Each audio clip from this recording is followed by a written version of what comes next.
On va parler de la presse française avec vous comme chaque matin. À la une aujourd'hui, la mobilisation contre la loi Pénicaud, la réforme du Code du travail. La première grande manifestation, c'est dans une semaine tout juste, le 12 septembre, à l'appel de la CGT. Le quotidien L'Humanité bat le rappel ce matin contre ce qu'il présente comme un grand bond en arrière. À la une, des syndicalistes, des avocats, des juristes et des parlementaires alertent sur les conséquences néfastes, selon eux, de la réforme du Code du travail. Un Code du travail transformé en passoire, protégeant davantage les employeurs que les salariés, selon l'UMA. Le MEDEF en rêvait, Macron l'a réalisé, je cite.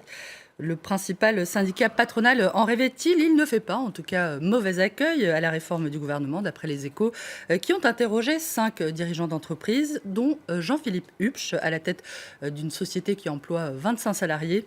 Selon lui, le dialogue fonctionne bien, sans délégué syndical, et il considère que le plafonnement des dommages et intérêts en cas de licenciement abusif est une grande avancée. La loi n'augmentera sans doute pas le nombre des licenciements, assure-t-il, mais elle fluidifiera les embauches en mettant un prix derrière l'acte de licenciement.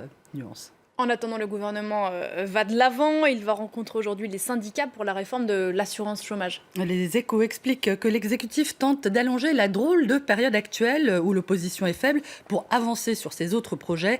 Tout macroniste pur sucre vit la période actuelle comme une parenthèse enchantée, écrit le journal. Le champ est libre, aucun parasite ne vient brouiller la ligne, ou plutôt l'action. Un rêve de politique en somme. Mais ce temps est compté, préviennent tout de même les Échos.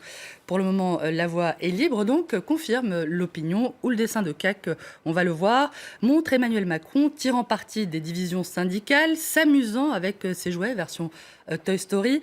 Visiblement, le préféré du moment, c'est Buzz l'éclair, alias Force ouvrière, au grand dépit du cow-boy Woody, l'ex-chouchou, alias CFDT, bien fait, ricane dans son coin Bayonne pour la CGT, le petit cochon. Division syndicale d'un côté, hésitation politique de l'autre. Chez les socialistes, dixit Le Parisien, on ne sait pas sur quel pied s'opposer. Le PS n'a pas appelé à manifester dans une semaine, mais certains cadres disent qu'ils iront quand même.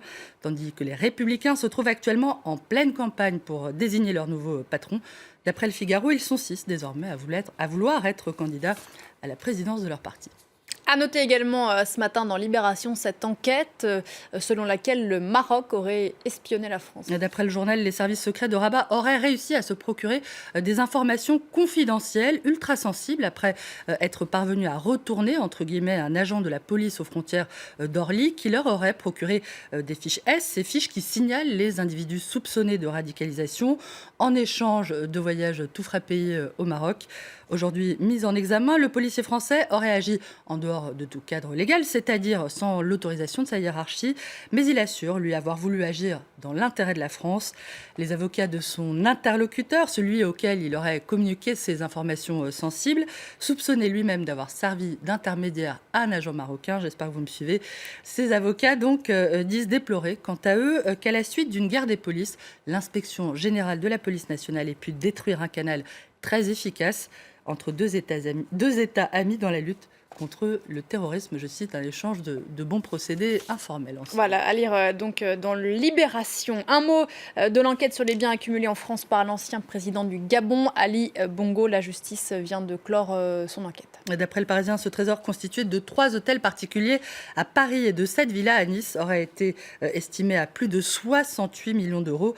Des biens gelés pour le moment, car soupçonnés d'avoir été mal acquis, c'est-à-dire issus du détournement présumé d'argent public par l'ancien président gabonais Omar Bongo, décédé en 2009. La banque BNP Paribas, par laquelle aurait transité 3,5 millions d'euros destinés à Omar Bongo en France à l'époque, est quant à elle soupçonnée d'avoir accepté de jouer un rôle important dans un système de blanchiment. On termine avec la suite des réactions à l'annonce de l'essai d'une bombe H par la Corée du Nord. On en parlait dans le journal. Jusqu'où est capable d'aller l'effrayant Monsieur Kim, s'alarme Le Parisien, qui a choisi, on le voit pour sa une, la même photo inquiétante que ses confrères de 20 minutes. Visiblement inspiré, il tente le jeu de mots. La Corée du Nord, titre le journal, qui tente de décrypter donc la chorégraphie mise en scène par Pyongyang. Mais il n'y a pas, Pauline, vous le savez, il n'y a pas que l'apocalypse dans la vie, il y a aussi les bébés pandas. Le Parisien nous apprend ce matin que Mini Yuanzi, le fils de la panda femelle Yuan Yuan, prêté par la Chine aux eaux de Beauval, eh bien, qu'il va bien. Alors sachez que pour le moment, il n'est pas encore possible de le voir. Préservation de sa petite intimité oblige.